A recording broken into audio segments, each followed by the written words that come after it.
Sir ಈಗ DKC ಅವರ right ಬನ್ನಿ ಸರ್. ಮುಂದಿನ ಸಚಿವ ಸಂಪುಟದಲ್ಲಿ ಸಚಿವರಾಗಿರ್ತಾರ ಸರ್. ಸರ್ ರೈಟ್ ಬನ್ನಿ ಸರ್. ಈಗ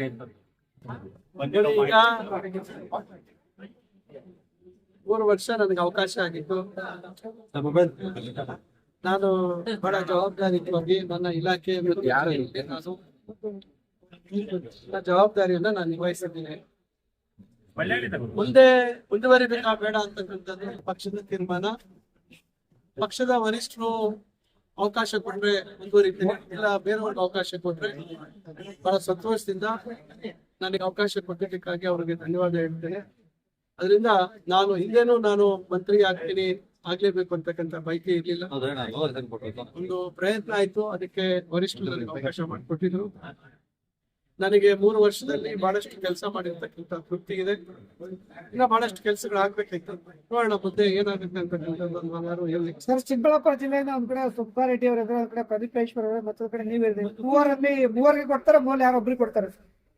ನಾನು ಯಾವ ರೀತಿ ತೀರ್ಮಾನ ಮಾಡ್ತಾರೆ ಪಕ್ಷದ ವರಿಷ್ಠರು ಅಂತಕ್ಕಂಥದ್ದು ನನಗೆ ಮಾಹಿತಿ ಇಲ್ಲ. ಕೇಳುವಂತದಕ್ಕೆ ಎಲ್ರಿಗೂ ಏನೋ ಅರ್ಹತೆ ಇದೆ ಮತ್ತು ಅಂತಿಮವಾಗಿ ಪಕ್ಷದ ವರಿಷ್ಠರು ತೀರ್ಮಾನ. ಇದರಿಂದ 3ನೇ ತಾರೀಕು ನಿಗದಿ ಆಗಿದೆ. ಸಂಪೂರ್ಣ ಒಂದು ಸಂಪುಟದ ರಚನೆ ಆಗತ್ತಾ, ಇಲ್ಲ ಕೇವಲ ಪ್ರಮುಖವಾಗಿ ಕೆಲವರ ಮಾತ್ರ ಏನೋ ಸಂಪುಟದ ಮಂತ್ರಿಗಳಾಗಿ ಬರ್ತಾರ ಅಂತಕ್ಕಂಥದ್ದು ನೋಡ್ಬೇಕು.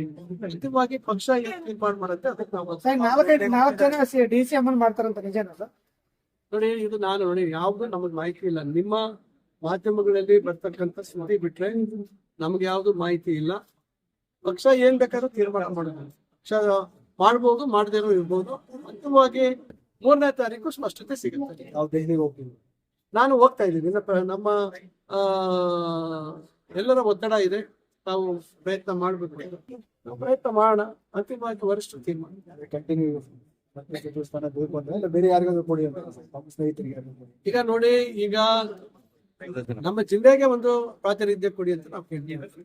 ಯಾರು ಕೊಡ್ತಾರೆ ಬಿಡ್ತಾರೆ ಅಂತಕ್ಕಂಥದ್ದು ವರಿಷ್ಠರು ತೀರ್ಮಾನ.